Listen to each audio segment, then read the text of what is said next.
Monthly current affair series मध्ये मी देवा Jadhavar August 2025 मध्ये ज्या महत्त्वाच्या चालू घडामोडी घडलेल्या आहेत त्याच्या संदर्भातले आज आपण पाहणार आहोत।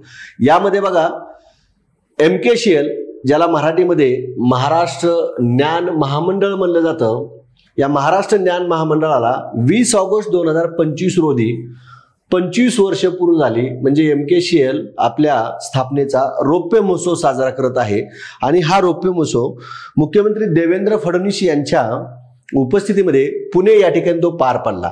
आता MKCL हा जो काही शब्द आहे त्याचा लॉंग फॉर्म काय बघा, Maharashtra knowledge corporation limited. 20 August 2001 ला स्थापना झाली। स्थापना कधी? 20 ऑगस्ट 2001। मुख्यालय कुठे? पुणे या ठिकाणी आहे। व्यवस्थापकीय संचालक सध्याचे कोण आहेत? विवेक सावंत आहेत। आणि महाराष्ट्रात माहिती तंत्रज्ञानाचे बघा, या संस्थेचं मेन काम काय?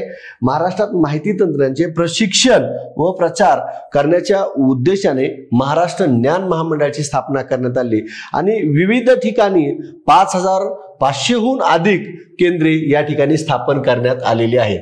आता बघा, या ठिकाणी MKCLच्या सगळ्यात जास्त गाजलेला जो कोर्स आहे तो MSCITचा। आज तुम्ही माहिती असेल, घराघरात खेडेगावात कुठेही जावा, 10वी झालं की मुलं म्हणतात नाही, उन्हाळ्याच्या सुट्टीमध्ये आपण MSCITचा कोर्स घेऊ, तयारी करू त्याची, किंवा तो कोर्स करू। तो कोर्स MKCL आयोजित करत असतं। कंपनी कायदा 1956च्या अंतर्गत स्थापना करण्यात आली। भारत सरकारच्या उच्च व तंत्र शिक्षण विभागाद्वारे प्रवर्तित आहे आणि घोषवाक्य काय? ज्ञानदीप लावू जगी। म्हणजे कॉम्प्युटरचं पहिलं नॉलेज MKCLच्या माध्यमातून, MSCITच्या माध्यमातून, ज्ञानदीप लावू जगी या माध्यमातून या ठिकाणी आपल्याला मिळत असतं। त्यानंतर वंदे मातरमचे 150वे वर्ष म्हणजे शताब्दी स्वर्ण महोत्सवी वर्ष 2025 मध्ये जे काही राष्ट्रगान आहे वंदे मातरमच्या रचनेला 150 वर्ष पूर्ण झाले। किती वर्ष पूर्ण झाले? 150 वर्ष। आता हे बंकिमचंद्र चटर्जी यांनी वंदे मातरम हे गाणे रचले, बरोबर आहे। 7 नोव्हेंबर 1875 मध्ये ते प्रथमच बंगदर्शन मासिकात प्रकाशित झाले। वंदे मातरम भारताचे राष्ट्रगान आहे। काय आहे ते? भारताचे राष्ट्रगान म्हणून मान्यता मिळाली। यातील पहिले 2 श्लोक संस्कृत मध्ये आहेत आणि उर्वरित बंगालीमध्ये आहेत। आता राष्ट्रगान बद्दल आपला प्रश्न काय येणार आहे, तर या ठिकाणी काय म्हणले, किती वर्ष पूर्ण झाली? 150 वर्ष, म्हणजे शताब्दी स्वर्ण महोत्सव या पद्धतीने तुम्ही लक्षात घेऊ शकता। त्यानंतर पुढला मुद्दा आहे बघा, याच्यामध्ये ह्या वंदे मातरम मध्येच 1896 मध्ये काँग्रेसच्या कलकत्ता अधिवेशनात, कुठल्या? कलकत्ता अधिवेशनात हे गाणे पहिल्यांदा गायले गेले। 24 जानेवारी 1950 रोजी भारताचे पहिले राष्ट्रपती कोण? डॉक्टर राजेंद्र प्रसाद यांनी वंदे मातरम भारताचे राष्ट्रगीत, काय? भारताचे राष्ट्रगीत म्हणून घोषित केले आणि 2025 मध्ये या घोषणेला 75 वर्ष पूर्ण झाले। 1-2 बाबी लक्षात घ्या। गाणं रचलं त्याला 150 वर्षे, रचना किती वर्ष? 150 वर्ष, जी आपण मेन हेडिंग पाहतोय। आणि गाण्याला राष्ट्रगीत म्हणून घोषित केलं। बघा, राष्ट्रगीत म्हणून घोषित केलं, याला किती वर्ष पूर्ण झाली? 75 वर्ष पूर्ण झाली। अशा पद्धतीने ह्या 2 बाबी या ठिकाणी लक्षात ठेवू शकता।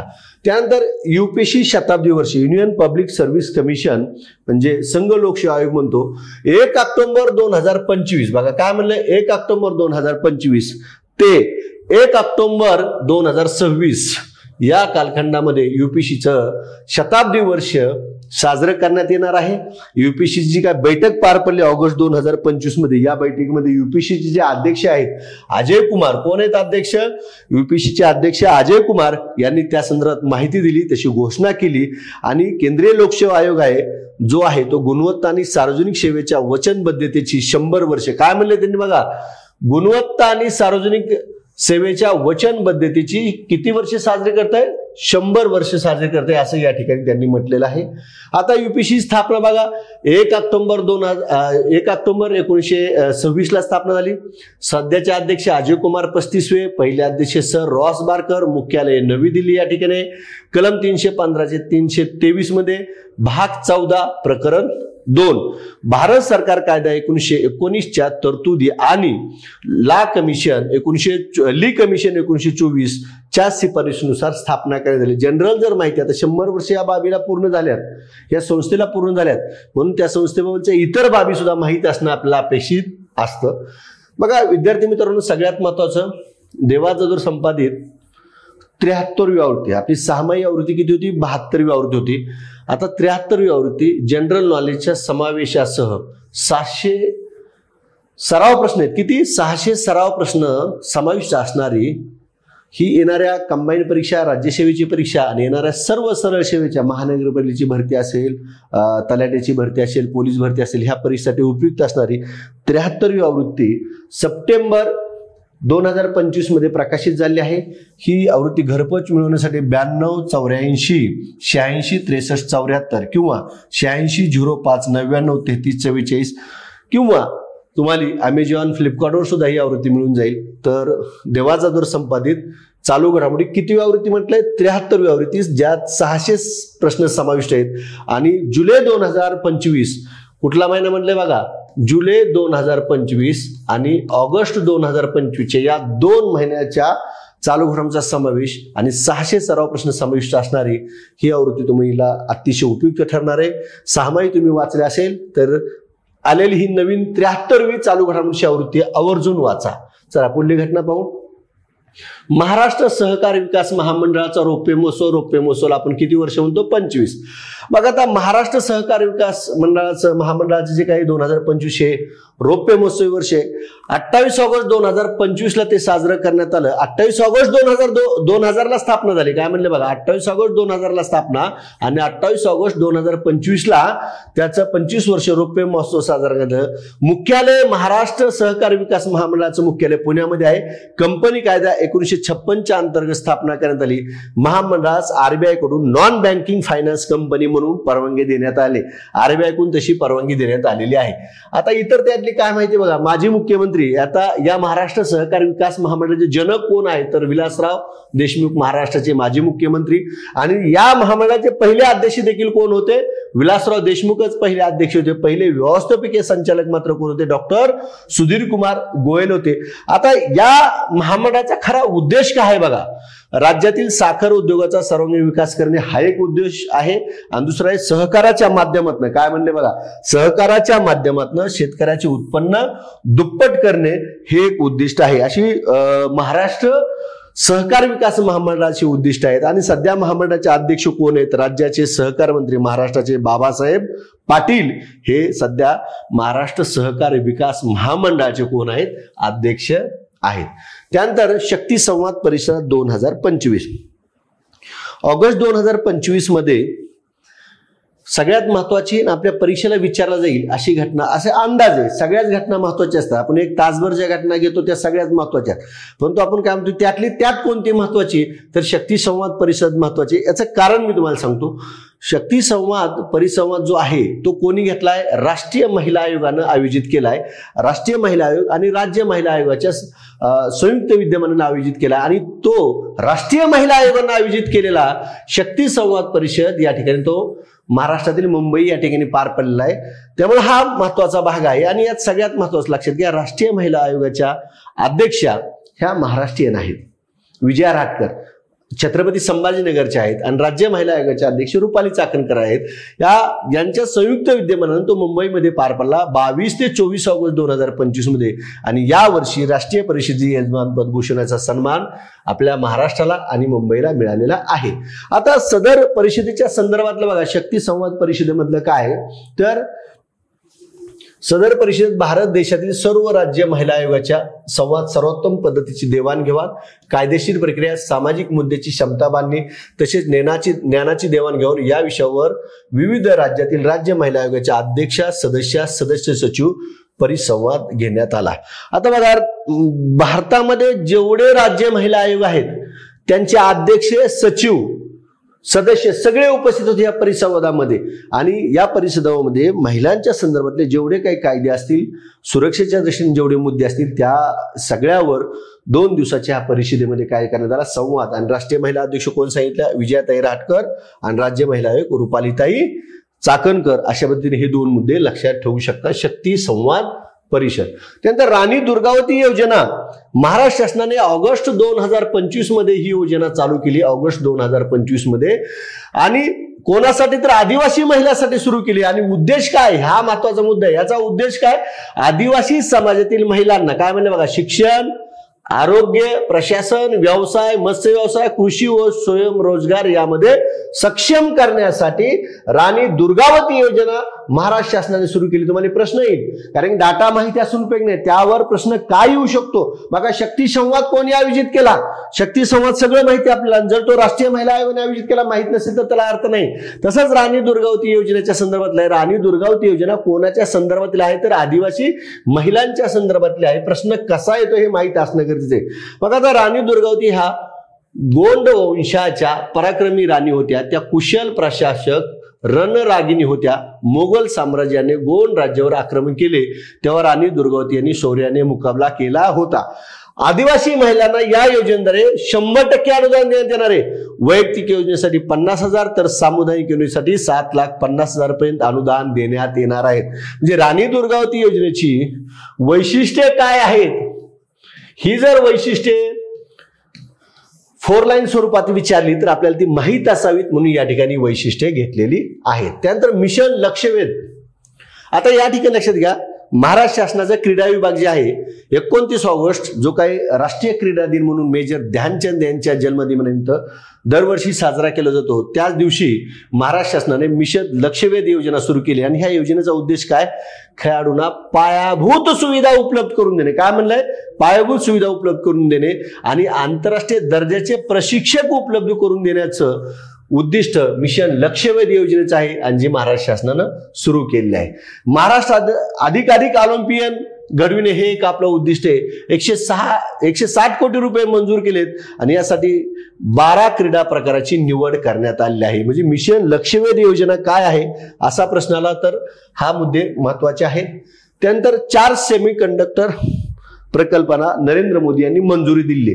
आता सेमीकंडक्टर याच्या बाबतीत एक लक्षात घ्या, याच्या आधी भारतामध्ये काही प्रकल्पाला मंजुरी दिलेली आहे, परंतु आता काय म्हणले या ठिकाणी 4 म्हणले. किती, 4 सेमीकंडक्टर प्रकल्पाला मंजुरी. बघा, पंतप्रधान नरेंद्र मोदी यांच्या अध्यक्षतेखालील केंद्रीय मंत्रिमंडळाने भारत सेमीकंडक्टर अभियान अंतर्गत आणखीन 4 सेमीकंडक्टर प्रकल्पांना ऑगस्ट 2025 मध्ये मंजुरी दिली. आता 4 कोणते आहेत आणि कोठे आहेत? ओडिसामध्ये SICSEM हा एक प्रकल्प, पंजाबमध्ये CDIL म्हणजे कॉन्टिनेंटल डिव्हाइस इंडिया, ओडिसामध्ये 3D ग्लास सोल्युशन इंक आणि advanced system in package ASIP Andhra प्रदेशमध्ये. तुम्हाला इथं असा प्रश्न आहे, ऑगस्ट 2025 मध्ये भारत सरकारने खालीलपैकी कोणत्या प्रकल्पाला मान्यता दिली आहे किंवा नाही सेमीकंडक्टर प्रकल्पाला, तर हे 4ही माहीत असणं गरजेचे. आता ह्या 4 प्रकल्पांना मंजुरी दिल्यानंतर भारतातील एकूण प्रकल्पाची संख्या किती झाली सेमीकंडक्टरची, तर किती झाली, ती 10 वर पोहोचलेली आहे. जर तुम्हाला यापूर्वीचे 6 माहीत असतील तर त्याची नावं कमेंट बॉक्समध्ये टाका. तुम्ही म्हणता सर मग तुम्हीच सांगा ना, बरोबर. असाही प्रश्न तुमचा कधी कधी असतो, पण माझं एक म्हणणं असते की काही मटेरियल बघा आपल्याकडे गुगलवरून सर्च करून आपण काढू शकतो. जर ते काही बॅकग्राऊंडचे जे काही मुद्दे असतात ते तुम्ही निश्चित कमेंट बॉक्समध्ये टाका, कारण की यात आपला करंट घेतो आपण, फक्त जीकेचा भाग जास्त कव्हर करत नाही, करंटचा भाग कव्हर करू, कारण की याचं नाव आहे मंथली करंट अफेअर सिरीज. तर 10 टोटल झाले, 6 तुम्ही कमेंट बॉक्समध्ये टाका. चला, पुढला मुद्दा कोल्हापूर इथे नवीन सर्किट बेंच. आता याच्याबाबत बघा, ज्यावेळेस सर्वप्रथम 1 ऑगस्टला अधिसूचना आली, बरोबर आहे. कधी आली होती, 1 ऑगस्टला ज्यावेळेस अधिसूचना आली त्यावेळेस असं म्हणले की कोल्हापूर इथे नवीन खंडपीठ झालं. सगळ्या न्यूजपेपरवाल्यानं, TV वाल्याने पण तशीच बातमी दाखवली होती की कोल्हापूर इथे खंडपीठ, कोल्हापूर इथे खंडपीठ. परंतु ज्यावेळेस खंडपीठाचं उद्घाटन करण्यात आलं 17 ऑगस्ट 2025 ला, उद्घाटन कधी करण्यात आलं, 17 ऑगस्ट 2025 ला उद्घाटन करण्यात आलं. आपल्या सर्वोच्च न्यायालयाचे सरन्यायाधीश गवई साहेब यांनी त्यावेळेस सांगितलं की आम्ही लवकरच कोल्हापूरच्या खंडपीठाला मान्यता देऊ. मग त्यावेळेस प्रश्न पडला की मग त्यावेळेसची बातमी ना आता साहेब असे म्हणतात गवई साहेब. मग त्यावेळेस लोकांना कळलं की सर्किट बेंच आणि खंडपीठामध्ये फरक आहे. मग आता तो काय फरक आहे आपण पुढे पाहूया. मग आता कोल्हापूर येथे मुंबई उच्च न्यायालयाच्या सर्किट बेंचला, इथं खंडपीठ म्हणणं चुकीचं आहे. सर्किट बेंचला काय करण्यात आली, मान्यता दिली. उद्घाटन 17 ऑगस्ट 2025 ला. कधीपासून सुरू झालं, 18 ऑगस्ट 2025 पासून मुंबई उच्च न्यायालय कोल्हापूर सर्किट बेंचचे पहिले न्यायाधीश म्हणून शिवकुमार डिगे साहेब यांची नियुक्ती करण्यात आली. हा एक मुद्दा महत्वाचा आहे. अधिसूचना 1 ऑगस्टला जाहीर झाली आणि एकूण जिल्हे किती समाविष्ट असणार आहे, 6 जिल्ह्यांचा समावेश असणार आहे. कोल्हापूर, सांगली, सातारा, सोलापूर, रत्नागिरी आणि सिंधुदुर्गसाठी मुंबई उच्च न्यायालयाची जी काही खंडपीठ आहेत, आता यात लक्षात घ्या, नागपूर, छत्रपती संभाजीनगर आणि गोव्याची राजधानी पणजी अशा किती ठिकाणी आहे, 3 ठिकाणी. किती? 3, 4 नाही. आणखीन कोल्हापूरला खंडपीठाचा दर्जा मिळालेला नाही. आता मग सर्किट बेंच आणि खंडपीठ यातील फरक काय बघा. लक्षात घ्यायचं, सर्किट बेंच म्हणजे न्यायालयाने एक तात्पुरते ठिकाण असते. बघा, न्यायालयाचे एक काय तात्पुरते ठिकाण असते, ज्याची स्थापना करण्याचे अधिकार उच्च न्यायालयाच्या मुख्य न्यायाधीशाला असतात. कोणाला असतात? उच्च न्यायालयाच्या मुख्य न्यायाधीशाला असतात. आणि अधिसूचना राज्यपाल प्रसिद्ध करतात. लक्षात आलं, तात्पुरते न्यायालयाचे ठिकाण असते. खंडपीठ कसे असते? कायमस्वरूपी असते. आणि स्थापना करण्याचे जे काय अधिकार आहेत ते सुप्रीम कोर्टाला असतात आणि त्याची अधिसूचना कोण करतं? राष्ट्रपती. मग आता इथे लक्षात घ्या, तात्पुरते, इथं तात्पुरते तर इथं काय म्हणलंय? कायमस्वरूपी. सर्किट बेंचला तात्पुरते म्हणले, खंडपीठाला कायमस्वरूपी म्हणले. आता स्थापन करण्याच्या दिशे उच्च न्यायालयाच्या मुख्य न्यायाधीशाला असतात, तर इथे काय म्हणले? सुप्रीम कोर्टाच्या. खंडपीठाला काय म्हणले? सुप्रीम कोर्टाला असतात. अधिसूचना कोण प्रसिद्ध करतं? सर्किट बेंचचे राज्यपाल. आणि खंडपीठाचे कोण करतं? राष्ट्रपती. अशा पद्धतीने सर्किट बेंच आणि खंडपीठ यामधला फरक आहे. त्यानंतर ऑनलाईन गेमिंग प्रोत्साहन नियम विधेयक 2025. अनेक लोक याच्यात बर्बाद झाल्यानंतर नरेंद्र मोदी सरकारने हा निर्णय घेतला आणि या संदर्भातलं विधेयक लोकसभेत 20 ऑगस्ट 2025 ला मंजूर केलं, राज्यसभेत 21 ऑगस्ट 2025 ला आणि 22 ऑगस्ट 2025 पासून ऑनलाईन गेमिंग प्रोत्साहन नियामक विधेयक याच्यावर काय करण्यात आली? बंदी घालण्यात आली. हे विधेयक पास करण्यात आलं. जे काही वेगवेगळ्या गेम होत्या त्यामध्ये अनेक महाराष्ट्रातले, देशातले तरुण बर्बाद झाले होते, त्याच्यावर बंदी घालण्यात आली. आणि ह्या विधेयकात काय बघा, आता ऑनलाईन गेमिंग व्यवहारात गुंतलेल्या 3 वर्षाचा तुरुंगवास, काय म्हणले? 3 वर्षाचा तुरुंगवास किंवा 1 कोटी रुपयाचा दंड किंवा 2 शिक्षा एकत्र सुनावण्याची तरतूद आहे. हा एक मुद्दा. गेमच्या जाहिराती करणारा 2 वर्षाचा तुरुंगवास, जाहिरात केली तरी आता 2 वर्षाचा तुरुंगवास असणार आहे आणि 50 लाख रुपयाचा दंड असणार आहे किंवा ह्या दोन्ही शिक्षा एकत्र करण्यात आल्या आहेत. त्यानंतर अशा गेमिंगद्वारे होणाऱ्या पैशाचे आदान प्रदान करणाऱ्या बँकावरही कठोर कारवाई केली जाणार आहे. हे देखील विधानमान बँकावर देखील काय केली जाणार आहे? या विधेयकात नेमकं काय आहे, तर किती वर्षाची शिक्षा काय आहे, हा एक भाग महत्वाचा आहे. नंतर 3 विधेयक लोकसभेत सादर. बघा, गदारोळ झाला होता. केंद्रीय गृहमंत्री अमित शहा यांनी ज्यावेळेस 3 विधेयक 20 ऑगस्ट 2025 ला लोकसभेत मांडण्यात आली त्यावेळेस विरोधकांनी गदारोळ केला होता. कोणती 3 आहेत आपण पाहूया. पण ह्या 3 विधेयकाचा उद्देश काय? देशातील राजकारण स्वच्छ आणि नैतिक करणे असा हा उद्देश या ठिकाणी अमित शहा यांनी सांगितला.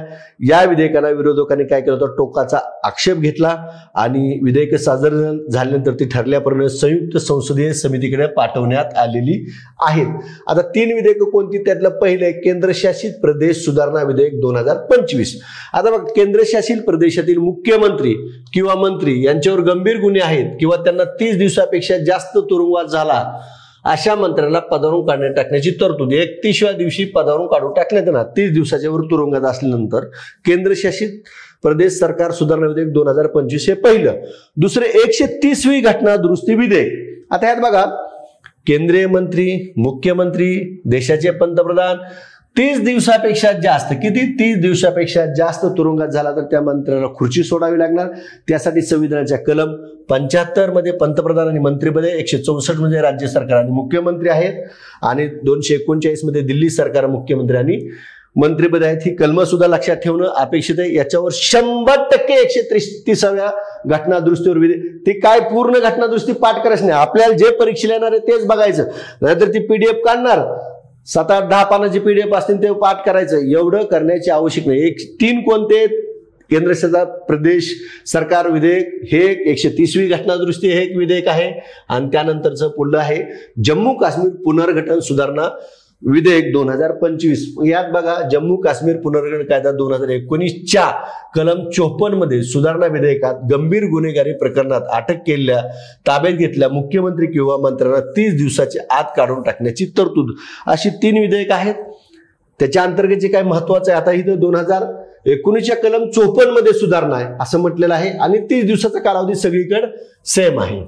चला पुढला, उदयगिरी हिमगिरी नौदलात दाखल. बघा भारतीय नौदलाच्या सामर्थ्यात किती 26 ऑगस्ट 2025 रोजी उदयगिरी म्हणजे F-35 आणि हिमगिरी म्हणजे F-34 या 2 आघाडीच्या युद्धनौका नौदलात दाखल झाल्या. आता उदयगिरी बघा project 17A P-17A stealth frigate मधील दुसरी युद्धनौका उदयगिरी ही मुंबईतील माझगाव डॉक शिप बिल्डर्स लिमिटेडने तयार केली. कोणी तयार केली असा प्रश्न येईल. आता हिमगिरी जी आहे ती कोलकात्याच्या garden reach ship builders and इंजिनियर्सने बनवलेली आहे. 17A श्रेणीतील ही पहिली युद्धनौका आहे. अशा पद्धतीने हा एक भाग लक्षात ठेवू शकता. वैशिष्ट्ये काय आहेत बघा, या युद्धनौका कंबाईन्ड डिझेल ऑर गॅस प्रणोदन प्रणालीवर चालतात, ज्यात डिझेल इंजिन आणि गॅस टर्बाईनचा वापर केला जातो. त्यानंतर बायोन M2 जैव उपग्रह रशियाचा आहे. कुठल्या देशाचा आहे? रशिया. तुम्ही म्हणताल सर भारताचा नाही, मग आपण लक्षात काय ठेवायचं, तो रशियाचा आहे. त्याचं नाव आहे बायोन नंबर 2. हा जैव उपग्रह आहे. कसला उपग्रह? जैव उपग्रह. 20 ऑगस्ट 2000 ला प्रक्षेपण करण्यात आले. या उपग्रहातून 75 उंदीर, 1,500 फळमाशा, वनस्पतीच्या अनेक प्रजाती, त्यांच्या बिया तसेच ऊती संवर्धन आणि सूक्ष्म जीव अंतराळात पाठविण्यात आले. कसला उपग्रह? जैव उपग्रह बायोन M2. कुठल्या देशाचा? रशियाचा. अवकाशातील कमी गुरुत्वाकर्षणाच्या आणि विकिरणाचा त्यांच्यावर होणाऱ्या परिणामाचा अभ्यास करण्यासाठी पाठवण्यात आलंय. हा एक उद्देश आहे. प्रक्षेपण ठिकाण बैकनूर अवकाश स्थळ कझाकिस्तान या ठिकाणून करण्यात आले. कोणत्या उपग्रहाद्वारे? सोईज 2.1B द्वारे. हा उपग्रह नोव्हाच्या जहाजाच्या आधुनिक अवतार आहे. तो आधुनिक अवतार म्हणून ओळखला जातो. अवकाशात औषधाच्या अस्तित्वासाठी आणि पृथ्वीच्या पलीकडील जीवनाशी कसे जुळवून घेता येईल याबद्दल प्रयोगातून माहिती मिळेल. त्यानंतर महाराष्ट्र आपली आंतरराष्ट्रीय घटना आहे. आंतरराष्ट्रीय खगोलशास्त्र आणि खगोल भौतिकशास्त्र ऑलिम्पिड. आता ही आपण का पाहतो याच्या मागचं पहिलं कारण आहे बघा, इथं प्रथमच भारतात आयोजित करण्यात आली. कोणती? आंतरराष्ट्रीय खगोलशास्त्र आणि खगोल भौतिकशास्त्र ऑलिम्पिड. ठिकाण मुंबई या ठिकाणी. प्रथमच मुंबई. 18व्या क्रमांकाची. 11 ते 21 ऑगस्ट 2025 आणि जवळजवळ 64 देश सहभागी झालेले आहेत या ऑलिम्पियाडमध्ये. आयोजक कोण आहे? होमी भाभा विज्ञान शिक्षण केंद्र. बघा काय म्हणले, होमी भाभा विज्ञान शिक्षण केंद्र आणि Tata institute of fundamental research Mumbai. भारताला या स्पर्धेत 4 सुवर्ण पदके मिळालेली आहेत आणि 1 रौप्य पदक. हे महत्वाचं आहे. किती? 4 सुवर्ण पदके मिळाली आहेत भारताला या स्पर्धेत आणि 1 रौप्य पदक प्राप्त झाले. भारताचे सुवर्ण पदक विजेते आरुष मिश्रा बेंगलुरू, बानीव्रता माझी दिल्ली, पानिनी पाटणा आणि अक्षय श्रीनिवास कोलकाताचा आहे. आणि रौप्य पदक 1 जे आहे ते सुमंत गुप्ता गुरुग्राम या ठिकाणचा आहे. अशा पद्धतीने भारताला 4 आणि रौप्य 1 मिळाले, सुवर्ण 4 मिळाले आहेत. त्यानंतर क्रिकेटमधली कसोटी क्रिकेटमधला जो भारताची रोहित आपला राहुल द्रविड नंतरचा भारताची वॉल म्हणून ज्याला ओळखलं जातो तो चेतेश्वर पुजाराने यांनी दशकभराच्या त्याच्या कसोटी क्रिकेटच्या कालखंडानंतर सोशल मीडियावर त्यांनी आपण सर्व फॉर्मॅट म्हणून निवृत्ती जाहीर करतो असं ऑगस्ट 2025 मध्ये त्यांनी जाहीर केलं. त्यांनी जवळजवळ कसोटी सामने 103 खेळला, त्यात धावा 7195 केला. किती कसोटी सामने? 103 आणि 7195 धावा. त्याने एकूण शतके केली 19 आणि अर्धशतके केली 35. खेळपट्टीवर चिवट फलंदाजी करण्यासाठी चेतेश्वर पुजारा काय प्रसिद्ध होता. चेतेश्वर पुजाराची क्रिकेटमधून जी काही निवृत्ती झाली त्यात संदर्भ बघा, जून 2023 मध्ये इंग्लंडमध्ये तो शेवटचा सामना खेळला. कसोटीतील सर्वोत्तम स्कोर त्याचा 206 आहे. चेतेश्वर पुजाराने 2010 मध्ये ऑस्ट्रेलिया विरुद्धच्या कसोटी मालिकेद्वारे पदार्पण केलं आणि राहुल द्रविड नंतरची भारताची ऑल म्हणून ओळखलं जातं. त्यानंतर बघा डायमंड लीग स्पर्धेमध्ये जी आपल्याला नीरज चोप्राकडून अपेक्षा होती त्या अपेक्षेप्रमाणे त्यांनी काही सुवर्णपदक जिंकलं नाही, परंतु डायमंड लीग स्पर्धेमध्ये नीरज चोप्रानं रौप्य पदक मात्र जिंकलेलं आहे. ऑगस्टमध्ये जी काही ज्युरिच स्वित्झर्लंड या ठिकाणी ही स्पर्धा पार पडली आणि या स्पर्धेमध्ये त्यांनी रौप्य पदक जिंकलंय आणि रौप्य पदक 85.01 मीटर भाला फेकून हे जिंकलंय। या स्पर्धेत जर्मनीचा त्याचा जो स्पर्धक आहे जर्मनीचा जुलियन वेबरने 91.51 मीटरचा भाला फेकून स्वर्ण पदक जिंकलं जुलियन वेबरनं। आणि त्रिनिदाद आणि टोबॅगोचा केशॉर्न ऑलकॉटनं 84.85 मीटर भाला फेकून या ठिकाणी कांस्य पदक जिंकलंय। अशी सुवर्ण, कांस्य आणि रौप्य म्हणजे सुवर्ण, रौप्य आणि कांस्य असे तिन्ही पदकाच्या संदर्भातले डायमंड लीगची ज्युरिच स्वित्झर्लंड या ठिकाणी जी काही स्पर्धा पार पडली तो भाग या ठिकाणी आपण कव्हर केलेला आहे। त्यानंतर वर्ल्ड गेम्सची 12वी आवृत्ती चीनमधील चेंगडू या ठिकाणी पार पडली 17 ते 17 ऑगस्टच्या दरम्यान। आणि ही स्पर्धा किती वर्षांनी होते? दर 4 वर्षांनी होते। त्यामुळे ही स्पर्धा अतिशय महत्वाची चीनमध्ये 12व्या क्रमांकाची आवृत्ती पार पडली। या स्पर्धेत ऑलिम्पिकमध्ये नसलेल्या खेळाचा समावेश असतो, हे वाक्य लय महत्वाचे। वर्ल्ड गेम्स काय आहेत? ऑलिम्पिक मध्ये नसलेल्या खेळाचा समावेश असणारे गेम्स मध्ये वर्ल्ड गेम्स आहे। दर किती वर्षांनी होते? 4 वर्षांनी होते। दर 4 वर्षांनंतर एकूण क्रीडा प्रकार 34। भारताची 17 सदस्यीय टीम 5 खेळामध्ये सहभागी झाली होती। नमित्रा बत्राने महिलांच्या 52 किलो विशूमध्ये रौप्य पदक जिंकलेलं आहे। अंतिम पदक तालिकेमध्ये बघा या ठिकाणी चीन प्रथम क्रमांकावर आहे, 36 सुवर्ण, 17 रौप्य, 11 कांस्य असे एकूण 64 आहेत। जर्मनी दुसऱ्या क्रमांकावर 17 सुवर्ण, 14 रौप्य, 14 कांस्य, 45 एकूण आहेत। युक्रेन तिसऱ्या क्रमांकावर आहे, 16 सुवर्ण, 14 रौप्य, 14 कांस्य अशी 44 एकूण पदक जिंकले आहेत। आणि भारतानं सुवर्ण 0, रौप्य 1, कांस्य 2 आणि या ठिकाणी एकूण 3। आणि भारत या वर्ल्ड गेम्स मध्ये पदक तालिकेत कितव्या स्थानावर आहे असा प्रश्न आला तर त्याचं स्थान किती आहे? भारताचं 66व्या स्थानावर आहे। ही अंतिम पदक तालिका महत्वाची, मुलं म्हणते एवढं पाठ करायचं बघा। गेल्या वर्षीच्या कंबाईनच्या बॅचला ऑलिम्पिकच्या 2-3 नंबरच्या खेळाचं विचार म्हणजे देशाचे विचार होते। त्यामुळं सुरुवातीचे 2-3 देश आणि भारत त्या पदक तालिकेत किती हे पाठच कंपल्सरी करायचं कुठल्याही अंतिम पदक तालिकेमध्ये। ठीक आहे, पुढला बघू आपण मुद्दा ड्युरॅन चषक जो आहे। आता ही ड्युरॅन चषक जी काही स्पर्धा आहे ही कुठल्या खेळाशी संबंधित आहे असा जर प्रश्न आला तर तो या ठिकाणी तुम्हाला माहित असणं गरजेचं आहे। तो सगळ्यात महत्त्वाचा फुटबॉल खेळाशी संबंधित आहे। 134व्या क्रमांकाची ही स्पर्धा 23 जुलै ते 23 ऑगस्ट 2025 दरम्यान या ठिकाणी जो का अंतिम सामना पार पडला विवेकानंद भारतीय क्रीडा गण कोलकाता या ठिकाणी आणि नॉर्थ ईस्ट युनायटेड FC या संघानं दुसऱ्यांदा विजेतेपद पटकावलं ड्युरॅन चषकचं। नॉर्थ ईस्ट युनायटेड FC यानं दुसऱ्यांदा आणि या संघाला जवळजवळ 121 कोटी रक्कम मिळाली आहे। डायमंड हार्बर FC ला त्यांनी हरवलंय।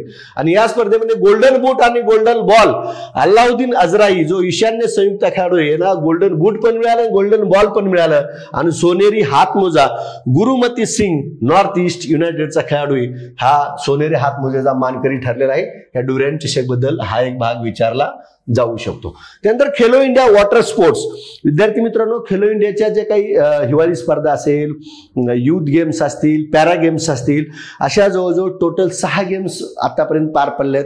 आता याच्यानंतर युनिव्हर्सिटी गेम्स पण नोव्हेंबरमध्ये, त्याची PDF मी माझ्या टेलिग्रामच्या चॅनल टाकलेले चालू घडामोडी बाय देवा जाधव हा टेलिग्राम चॅनल आहे किंवा डिस्क्रिप्शन बॉक्समध्ये मी लिंक टाकलेली आहे, त्या लिंकवर तुम्ही जाऊन जॉईन करा।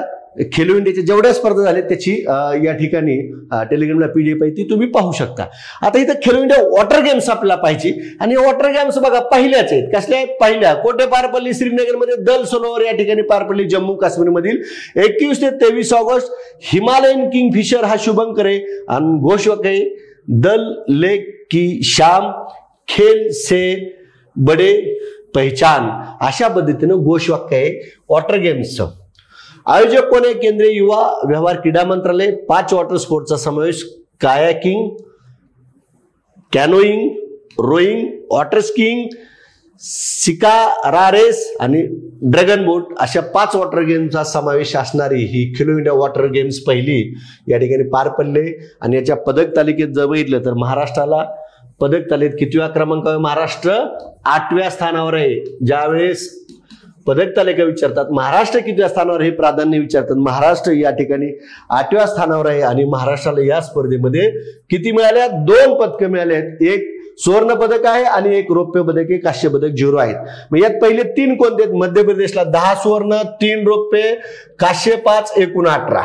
ओडिसाला 4 सुवर्ण, 5 रौप्य, 1 कांस्य आणि 10 एकूण आहेत. केरळ 3 सुवर्ण, 1 रौप्य पदक, 3 कांस्य आणि 7 या ठिकाणी एकूण पदक आहेत. अशा पद्धतीने हा अंतिम पदक तालिका महत्वाची आहे, हे करणं गरजेचं आहे.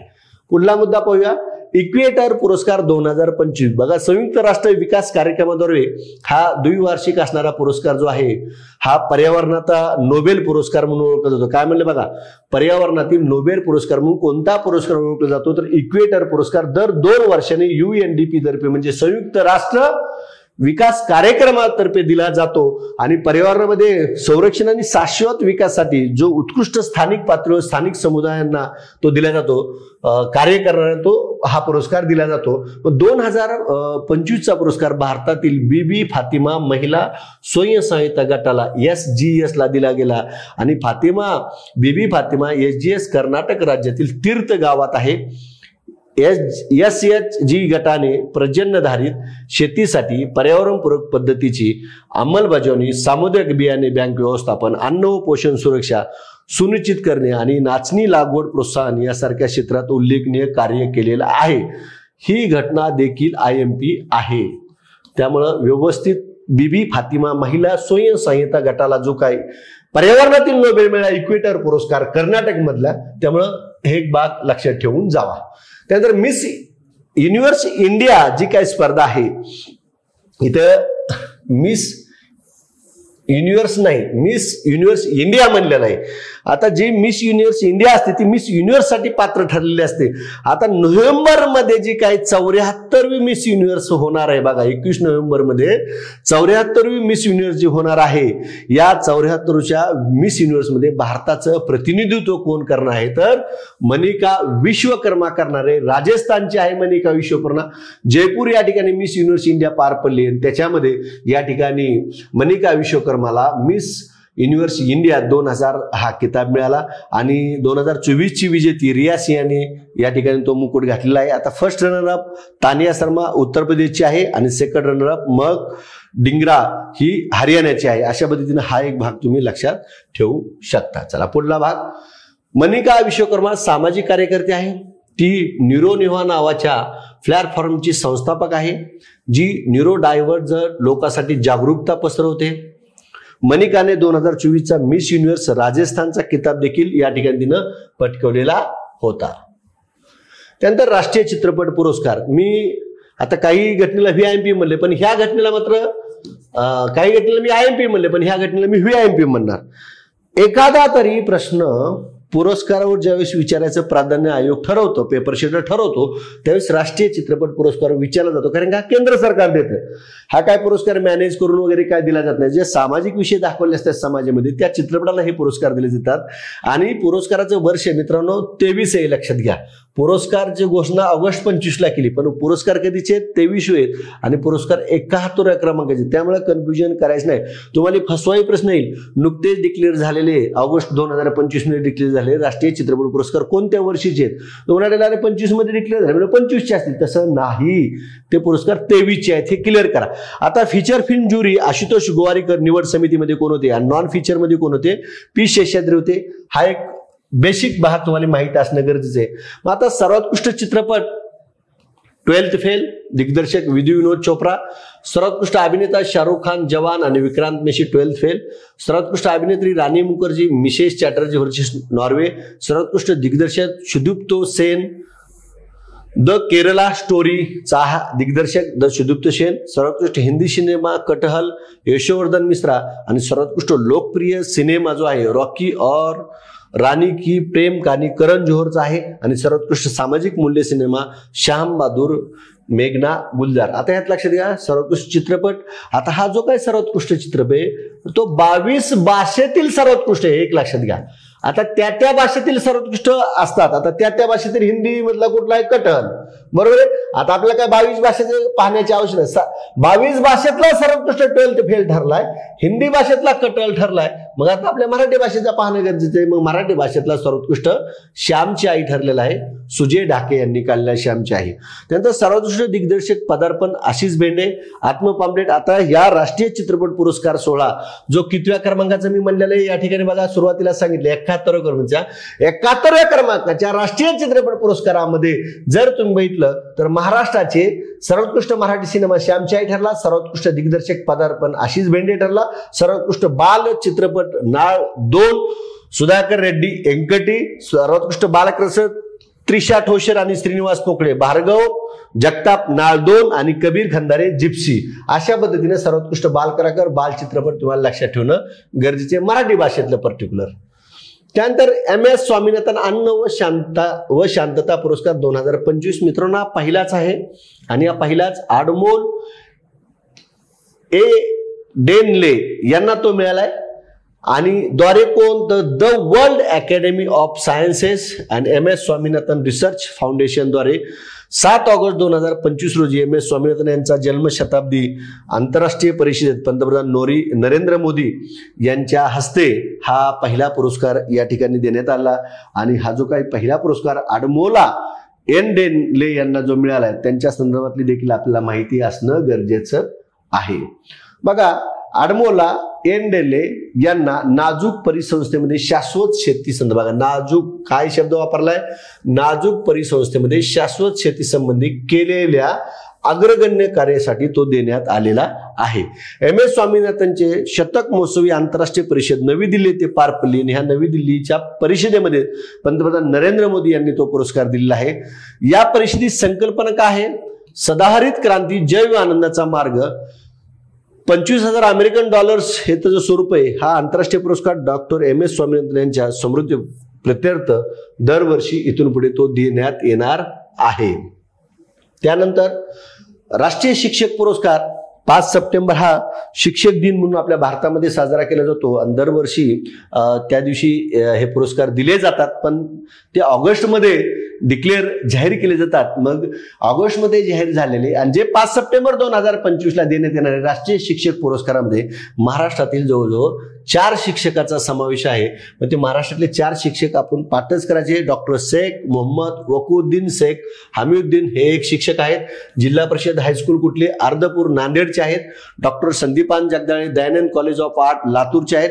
डॉक्टर नीलाक्षी जैन शाह अँड अँकर कच्ची अभियांत्रिकी महाविद्यालय मुंबई या ठिकाणचे आहेत. आणि पुरुषोत्तम पवार SVPM इन्स्टिट्यूट बारामती या ठिकाणचे आहेत. हे 4 शिक्षकांची नावं ज्यांचं कार्य मोलाचं आहे मुलांसाठीचं शिक्षण क्षेत्रातलं म्हणून त्यांना हा पुरस्कार देण्यात आलेला आहे.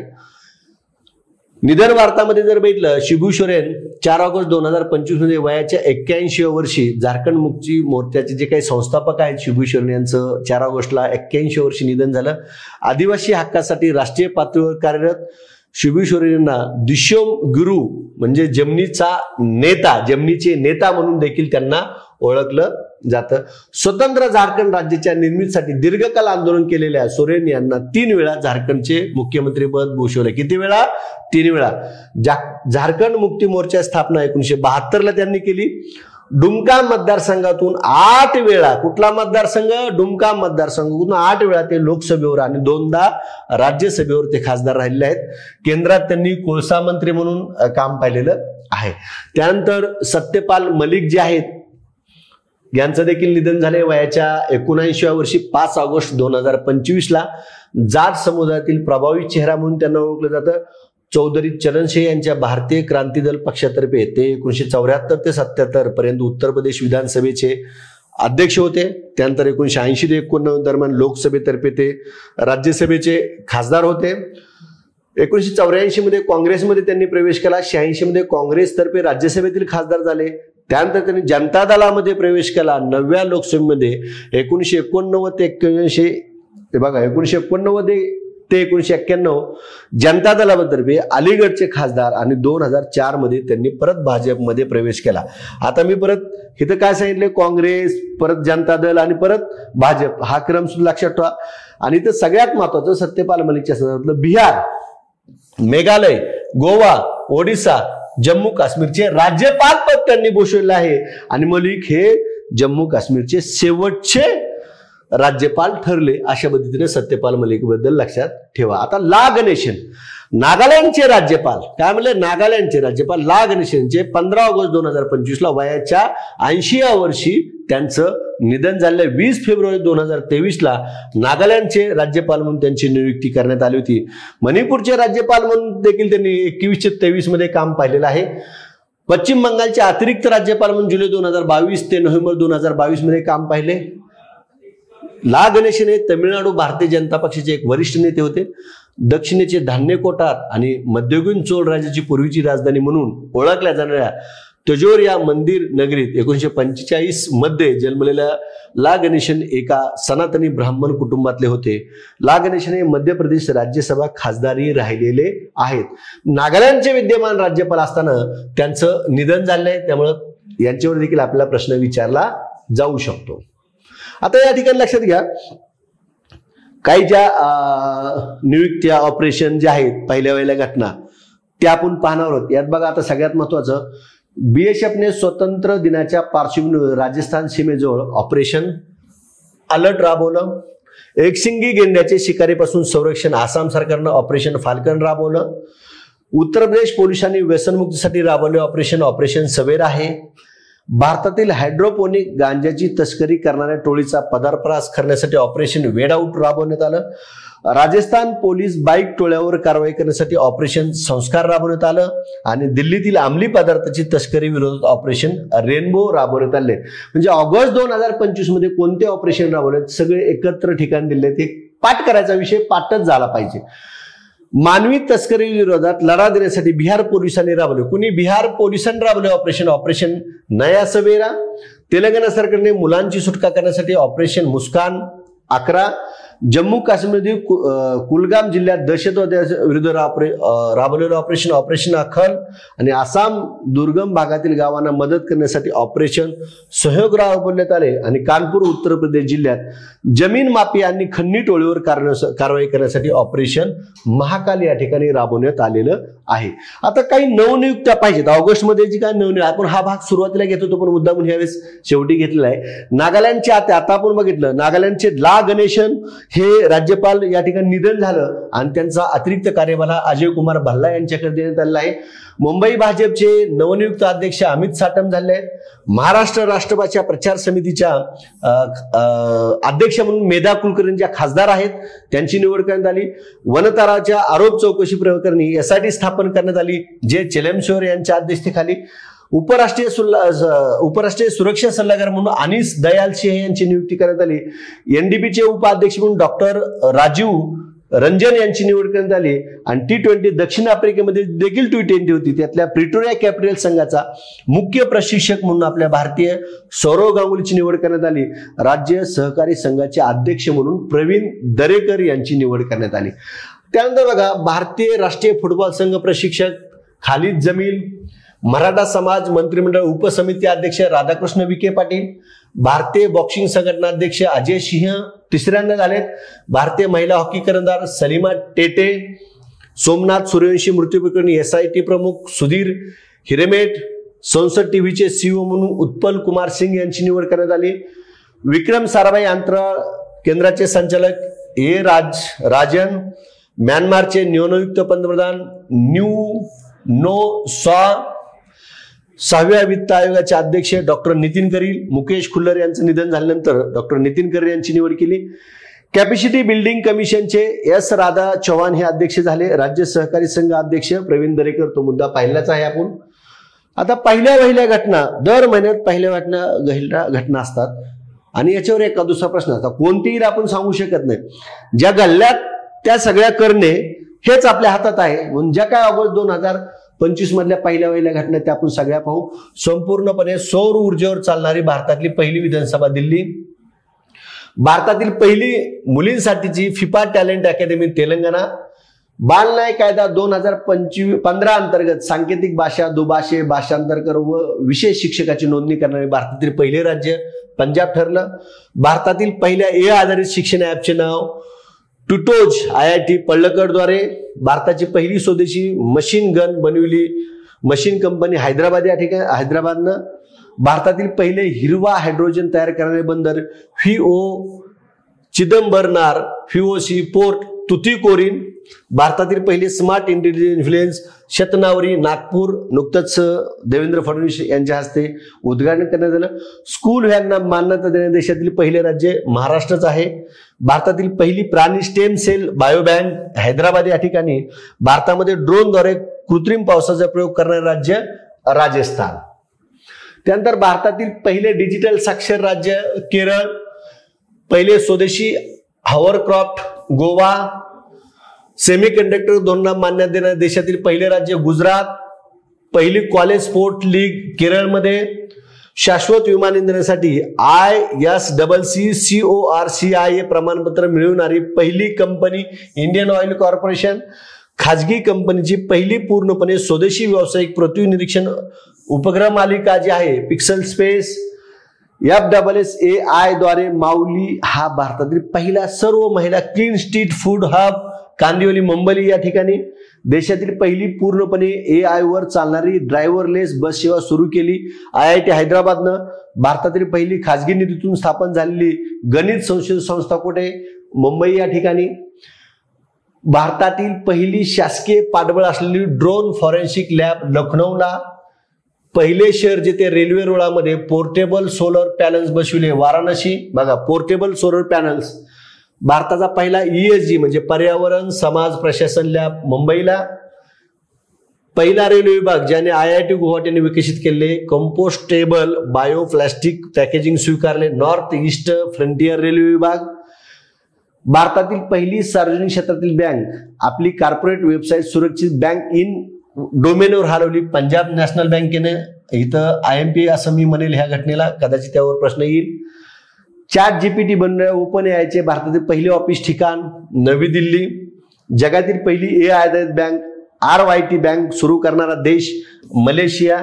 भारतातील पहिली शासकीय पाठबळ असलेले ड्रोन फॉरेन्सिक लॅब लखनौ. भारतातील पहिले शहर जिथे रेल्वे रुळामध्ये पोर्टेबल सोलर बसवले, मला ते रिपीट झाले लखनौ आणि वाराणसीचं. ठीक आहे. ऑगस्ट 2025 मधल्या परीक्षेला जाता जाता घटना आपण पाहूया विद्यार्थी मित्रांनो.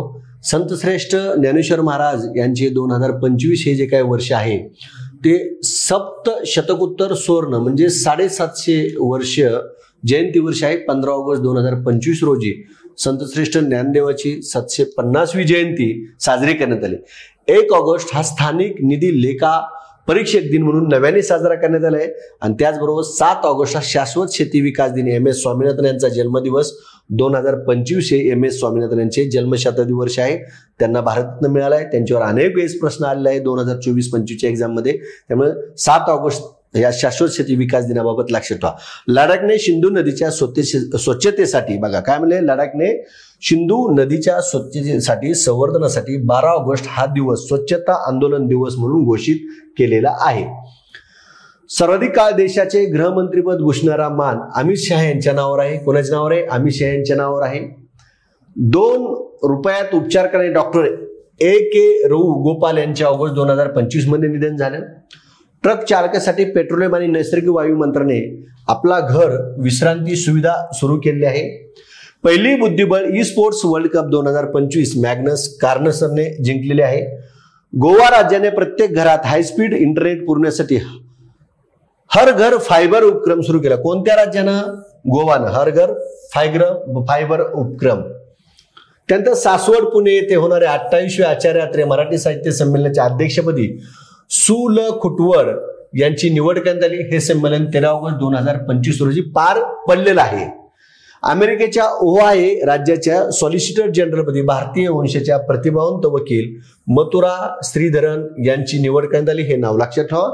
ST महामंडळाचे छावा राईड ॲप सुरू केले. ST महामंडळानं छावा राईड ॲप सुरू केले.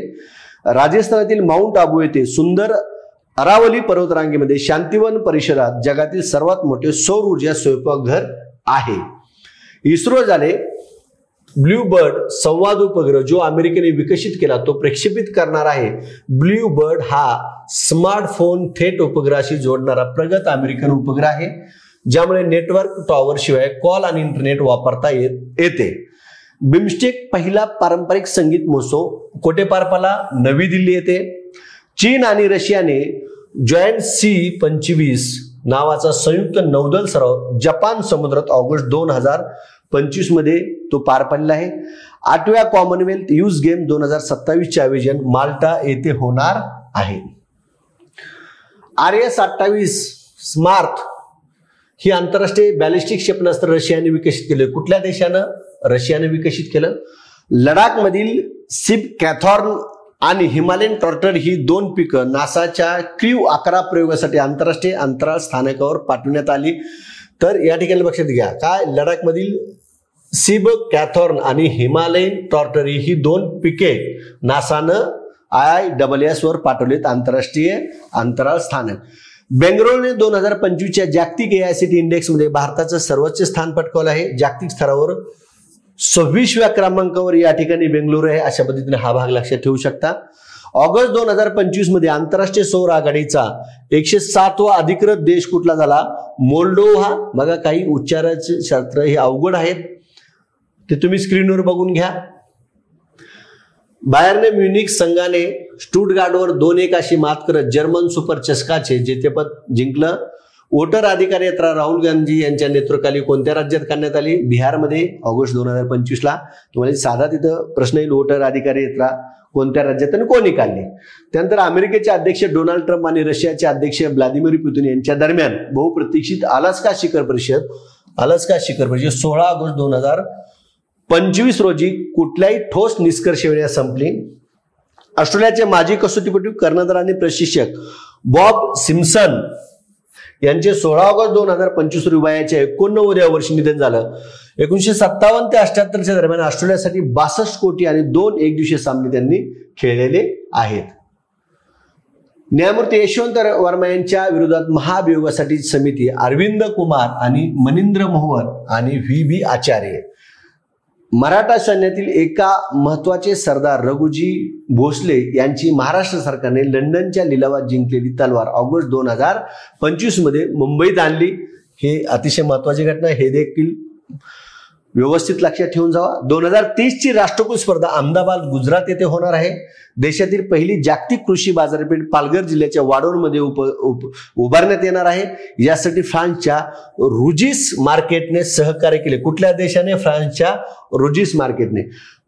गरुड दृष्टी सोशल मीडिया मॉनिटरिंग आणि सायबर इंटेलिजन्स प्रकल्प महाराष्ट्र सरकारने सुरू केला. 18वी आंतरराष्ट्रीय खगोलशास्त्र व खगोलभूत ही मुंबईमध्ये ऑलरेडी ही घटना आपण पाहिलेली आहे. भारतीय सैन्याच्या सूर्य कमांडने ड्रोन फेडरेशन ऑफ इंडिया सोबत मिळून सूर्या ड्रोन थॉन 2025 राष्ट्रीय कुठली? सूर्य ड्रोन थॉन भारतीय सैन्याच्या सूर्य कमांडने जम्मू आणि काश्मीरच्या किश्तवार जिल्ह्यामध्ये 14 ऑगस्ट 2025 रोजी ढगफुटी होऊन 50 जणांपेक्षा जास्त जणांचा मृत्यू झाला. महाराष्ट्र शासन सार्वजनिक आरोग्य विभागातर्फे 3 ते 15 ऑगस्ट दरम्यान अंगदान जीवनदान संजीवनी अभियान मोहीम राबविण्यात आली. अंगदान जीवनदान संजीवनी अभियान. भारतीय रेल्वेने रुद्राक्ष या आशियातील सर्वात मोठ्या मालगाडीची 4.5 किमी लांबीची चाचणी घेतलेली आहे. निम्बोस सेप्रेटी इंडेक्स मिड 2025 नुसार भारत जगात 37व्या स्थानावर आहे. सर्वात सुरक्षित शहर बेंगलोर आहे कर्नाटक मधलं, ते जगात 49व्या क्रमांकावर आहे. 2025 मध्ये 79वा स्वातंत्र्य दिन भारताने साजरा केलेला आहे. अनु राणीने पोलंडच्या आंतरराष्ट्रीय विस्लाव मॅनियॅक मेमोरियल मध्ये महिलांच्या भालाफेक प्रकारात 62.59 मीटर भालाफेक करून कुठलं पदक जिंकलंय? सुवर्ण पदक जिंकलंय. Federation of India export organisation नुसार 2024-25 मध्ये भारतातील सर्वाधिक निर्यात करणारे राज्य गुजरात ठरले. भारत 2026 मध्ये कोलंबियातील 38व्या बोगोटा आंतरराष्ट्रीय पुस्तक मेळाव्यात गेस्ट ऑफ ऑनर म्हणून सहभागी होणार आहे. जनसंपदा विभागातील कालवा निरीक्षक मोजणीदार दप्तर कारकून यांच्या पदाचे पदनाम बदलून सिंचन सहाय्यक असं करण्यात आले. आता भारताची महिला धावपटू शीना वर्की हिला नाडाद्वारे निलंबन करण्यात आले. प्रतिबंधित पदार्थ सेवन चाचणी दोषी सापडल्यामुळे तिला शिक्षा सुनावण्यात आली. 28 जुलै 2025 ते 4 ऑगस्ट 2025 दरम्यान बोल्ड कुरुक्षेत्र युद्ध सराव भारत आणि सिंगापूर या 2 देशाच्या दरम्यान आयोजित करण्यात आला. 14 ऑगस्ट 2025 रोजी केंद्रीय पंचायत राज मंत्र्यांनी सभासहार हे कृत्रिम बुद्धिमत्ता आधारित साधन सुरू केले, ज्याची पहिली अंमलबजावणी त्रिपुरामध्ये झाली. ग्रामसभेतील बैठकांचा बघा काय म्हणलंय, ग्रामसभेमध्ये बैठका ज्या होत्या, बैठकांचा संक्षिप्त इतिवृत्तांत स्वयंचलितपणे लिहिण्यासाठी या उपकरणाची रचना करण्यात आली. केरळ आणि कर्नाटक नंतर हॅवॅक हे केंद्रीकृत वन आणि वन्यजीव गुन्हे व्यवस्थापन प्रणाली लागू करणारे तमिळनाडू हे तिसरे राज्य ठरले. 14 ऑगस्ट 2025 रोजी 1972 म्युनिक ऑलिम्पिकमध्ये कांस्यपदक विजेते हॉकीपटू डॉक्टर वेशे पेस यांचे निधन झाले. ते पार्किन्सन्स आजाराने त्रस्त होते. पार्किन्सन्स आजाराने त्रस्त होते. तो महत्वाचा आजार आहे. आतापर्यंत 2-3 परीक्षेमध्ये एखादी व्यक्ती एखाद्या आगळ्या वेगळ्या आजाराने गेली तर त्या कोणत्या आजाराने गेले असं विचारतात म्हणून तिथे मी लाल केलेला आहे किंवा गोल केले त्याला. भारतीय वंशाच्या कृषांगी मेश्राम इंग्लंड आणि वेल्स मधील सर्वात लहान वयातील 21 वर्षातील सॉलिसिटर बनले आहेत. कृषांगी मेश्राम त्यांच्याबद्दल लक्षात ठेवा. त्या पश्चिम बंगालमधील आहेत. अरुणाचल प्रदेशील आरोग्यम हेल्थ अँड वेलनेस सेंटर भारतीय सैन्याच्या ऑपरेशन सद्भावना उप अंतर्गत सुरू करण्यात आले. 2025 चे पहिले अटलांटिक वादळ एरिन होते. चीनचे परराष्ट्रमंत्री वांग शी यांनी ऑगस्ट 2025 भारत भेटीवर आले होते. तुम्हाला प्रश्न येईल, चीनचे परराष्ट्रमंत्री कोण? वांग यी ऑगस्ट 2025 मध्ये भारत भेटीवर आले. 25वी सांघाय सहकार्य संघटना म्हणजे SCO परिषद 31 ऑगस्ट 2025 ते 1 सप्टेंबर 2025 रोजी चीन मधील तिजानजिन येथे पार पडली. जागतिक आर्चरी युवा चॅम्पियनशिप स्पर्धा 2025 कॅनडा या देशात पार पडलेली आहे. उत्तर प्रदेशातील बहराइच जिल्ह्यातील कारिकोट गावची इंडियन सबकॉन्टिनेंटल रिस्पॉन्सिबल टुरिझम पुरस्कार 2025 साठी निवड करण्यात आली. ऑगस्ट 2025 मध्ये स्थलांतरित कामगारांसाठी स्त्री योजना पश्चिम बंगाल सरकारने सुरू केली. 16वी आशियाई नेमबाजी स्पर्धा 16 ऑगस्ट ते 30 ऑगस्टच्या दरम्यान कझाकिस्तानमधील श्यामकोट येथे पार पडली. पुणे जिल्ह्यातील वेल्हे तालुक्याचे नामांतर राजगड करण्याच्या निर्णयास केंद्र सरकारने 21 ऑगस्टला परवानगी दिली. केंद्र सरकारने परवानगी कधी दिली असा प्रश्न येईल. 2025च्या विजयादशमी दिवशी 1925 ला स्थापन झालेल्या राष्ट्रीय स्वयंसेवक संघ शताब्दी वर्षे साजरं करत आहे. या सोहळ्याला मुख्य अतिथी म्हणून माजी उपराष्ट्रपती रामनाथ कोविंद उपस्थित असणार आहेत. न्यूयॉर्कच्या अमेरिका मॅडिसन स्क्वेअर गार्डनच्या मुख्य रंगमंचावर पूर्णपणे हिंदी स्टँडअप कॉमेडी करणारा पहिला भारतीय कॉमेडियन झाकीर खान. इंदोर मध्य प्रदेशचा हे देखील IMP याच्यावर लक्षात ठेवा झाकीर खान बद्दल. एक्सरसाइज समन्वय शक्ती 2025 आसाम आणि मणिपूर या 2 राज्यांदरम्यान हा सराव पार पडला. 18वी आंतरराष्ट्रीय पृथ्वी विज्ञान ऑलिम्पियाड चीन येथे आयोजित करण्यात आली होती. उत्तर प्रदेशातील शहाजहापूर जिल्ह्यातील जलालाबाद शहराचे नवीन नाव परशुरामपुरी. मध्य प्रदेश सरकारने एक बगिया मां के नाम प्रकल्प मनरेगा अंतर्गत स्वयं सहाय्यता गटातील महिलांसाठी सुरू केला. नासाने IBM सोबत भागीदारीत सूर्य हे AI मॉडेल विकसित केले जे अंतराळ हवामान अचूक अंदाज लावण्यासाठी वापरले जाते. 28वी राष्ट्रीय ई गव्हर्नन्स परिषद 22 ते 23 सप्टेंबर 2025 रोजी विशाखापट्टणम आंध्र प्रदेश येथे होणार आहे. वर्ल्ड कॉम्पिटिटिव्ह इंडेक्स 2025 मध्ये भारताचा क्रमांक 41वा लागतो. इराणने इस्रायल सोबतच्या 12 दिवसाच्या युद्धानंतर सस्टेनेबल पॉवर 404 हा पहिला सैन्य सराव केला. वानखेडे स्टेडियमवर ऑगस्ट 2025 मध्ये सुनील गावस्कर यांच्या लाईफ साईज पुतळ्याचे अनावरण करण्यात आले. धर्मवीर छत्रपती संभाजी महाराज यांचे जगातील सर्वात उंच स्मारक बोराडेवाडी मोशी पुणे येथे उभारले जाणार आहे. नाव स्टॅच्यू ऑफ हिंदूभूषण. गगनयान मोहिमेसाठी महत्वाची असलेली पहिली एकत्रित एअर ड्रॉप चाचणी ऑगस्ट 2025 ला यशस्वी झाली आणि भारताच्या शर्वरी शेंडेनं कॅनडाच्या विनिपेग येथे झालेल्या जागतिक युवा तिरंदाजी स्पर्धेत 18 वर्षाखालील महिला वैयक्तिक रिकर्व गटात सुवर्ण पदक जिंकले. 16 वर्षीय शर्वरी शेंडेने दक्षिण कोरियाच्या किम योवानचा 6-5 असा पराभव केला आणि शर्वरी शेंडे मूळची ही पिंपरी चिंचवड पुणे जिल्ह्यातील आहे. त्यानंतर पुढल्या घटना अरुणाचल प्रदेशचा भारताची जलविद्युत राजधानी. बघा भारताची जलविद्युत राजधानी कुठलं राज्य ठरलं? अरुणाचल प्रदेश. अतिशय VIMP घटना लक्षात ठेवायची, पाठच करायची. भारताची जलविद्युत राजधानी अरुणाचल प्रदेश. 25 ऑगस्ट ते 8 सप्टेंबर राष्ट्रीय नेत्रदान पंधरवडा म्हणून साजरा केला जाणार. ऑल इंडिया स्पीकर्स कॉन्फरन्स नवी दिल्ली ती दिल्ली विधानसभा येथे ऑगस्ट 2025 मध्ये ही परिषद पार पडली. All India speakers conference. पहिल्या भारतीय केंद्रीय विधानसभेचे अध्यक्ष वीर विठ्ठलभाई पटेल यांच्या निवडीचे शताब्दी वर्षानिमित्त ही आयोजित करण्यात आली. Veer Vithalbhai Patel. World water week 2025 theme water for climate action आणि स्मार्ट सिटी इंडेक्स 2025 मध्ये ज्युरिच स्वित्झर्लंड शहराने पहिले स्थान पटकावलेलं आहे.